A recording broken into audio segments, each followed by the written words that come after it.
uh, parables the Lord gives continues to increase. It seems like, and so often have the same theme in so many different ways.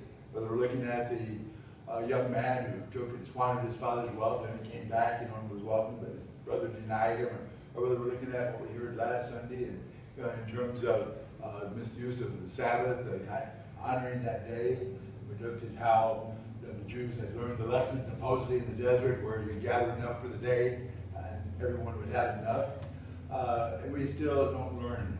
That's the only, this parable only is found in Luke, and there's so much there, so much there. On the surface, the Jews would hear this and say, yeah, something's wrong. Yeah.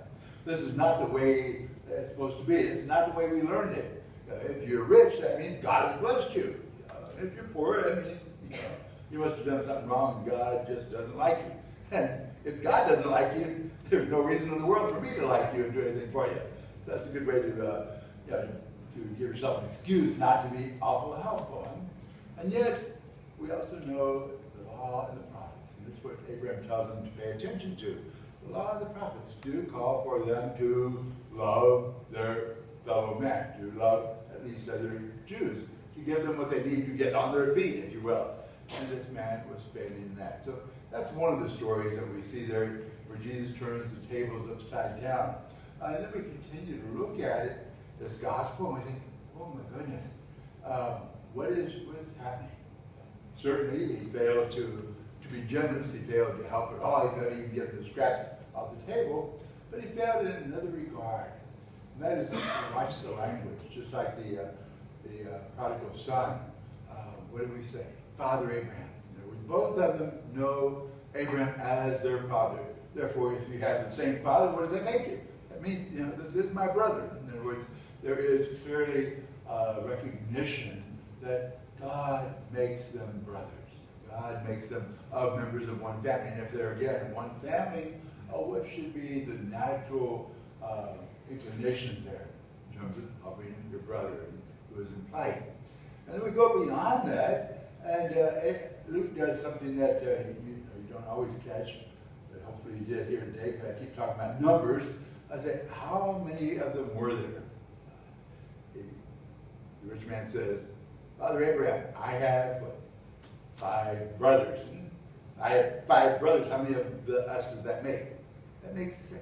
So in other words, Luke is basically giving us an answer there. It's like, why you'll never get from your side to this side, because it's not real love that he has. He says, Father Abraham, my brothers, I love them. No, he doesn't. No, he doesn't love them. We look at who this is in terms of 6.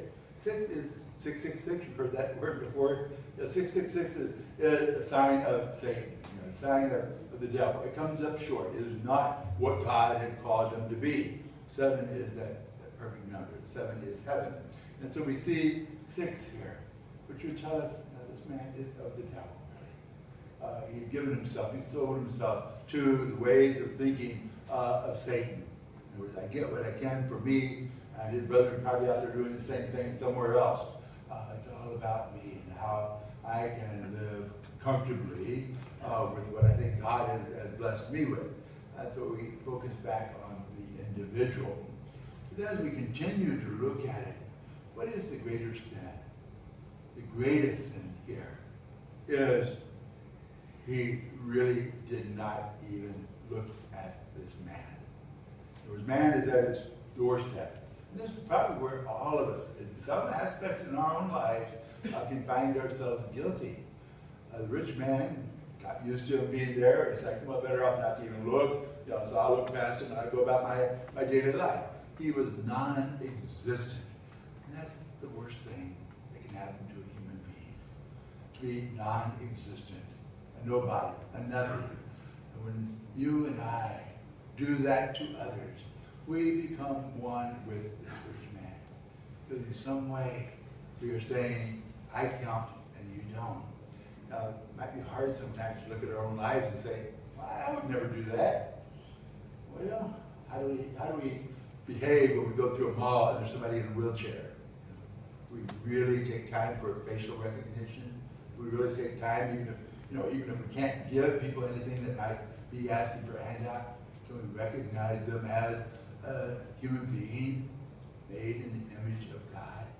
That's the kind of thing that you and I must do for every human being. To know that each one, no matter what their current situation is, no matter their plight in life, no matter how crippled, how poor, how dirty, what mistakes they might have made, no matter what in their life, you and I have to still see one another in the image of God. And seeing them in the image of God, then we begin to see them as worthy of our love and concern. Whether we can, again, do anything physically for them does not matter. And I think sometimes that's why we tend to look away and see others as non-existent, because it makes us uncomfortable. I can't do anything to solve their problem. I can't do anything to raise them up. I can't do anything to meet their needs. So the best way not to deal with it is to, again, look away instead of looking at them and say, have a good day, or God bless you, or is there something I can get for you? I remember that lesson yesterday. Took Sister Carol to Texas, and on the way back, Greg's went out in the van. So that's nice. So, and I pulled the trailer. I had to leave the trailer there, and I had Sister Rose watching it, and it's like this poor little old lady sitting there watching the trailer with no vehicle attached. But I know there were a lot of people came by and said, "Can I get you something? Here's a glass of water. Here's the thing of water, whatever. Can I take you in the trailer over to my house where it's cooler?" Like, so many things that people did. Again, for her, reaffirmed life. She's not dressed like a nun. She looks like a street person almost, sitting there by this lonely trailer. And we think, wow, there is goodness in humanity. And we know there's goodness in us. And we know that sometimes we have to look at ourselves and say, deliberately, make sure we never overlook anyone, trying to ignore them, but see everyone in the face of God, and at least wish them a prayer or a good day. In some way, acknowledge them, acknowledge that they exist and that they are real. And if we do that, I think you and I can certainly look forward to the day when Abraham will look at us and say, "No, you are my son, you are my child. Come into the kingdom